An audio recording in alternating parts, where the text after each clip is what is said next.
طالبان د زور په کارولو څنګه خپل ځانونه خرابوي، په دې اړه د جلالي مهمې خبرې. د افغانستان د کورنیو چارو پخوانی وزیر ډاکټر علي احمد جلالي د طالبانو د وروستیو کړنو په اړه غبرګون ښودلی.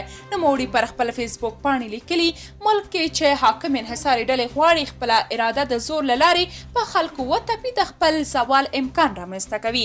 جلالي زیاتوي، دا ډول حکومت د استعماري اشغال او حاکمیت بله بڼه ده چې ځان فاتح ګڼي او خلک ورته اسیران او مال یې غنیمت ښکاري. دغه افغان سیاستوال باور لري چې دې ډول حکومتونو دوام نه دی موندلی. علي احمد جلالي وایي په تیرو 75 کلونو کې څرګنده شوې ده چې اکثره دا ډول حکومتونه د ولس د نارضایتۍ له کبله په خواري راپرسېدلي دي. د طالبانو په اراده علي احمد جلالي تازه څرګندونې په داسې حال کې دي چې د دې ډلې د بدلون په اړه یې پراخه کچه د افغانانو او نړیوالې ټولنې نسبي هیلهمندۍ په پای ته رسېدو ښکاري.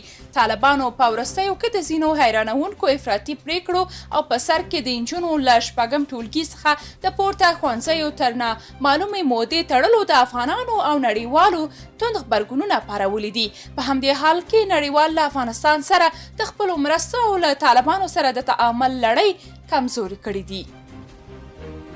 درنو لیدونکو، تاسو که د دې موضوع په اړه کوم نظر لرئ، کومنټ کې شریک او چینل سبسکرایب کړئ.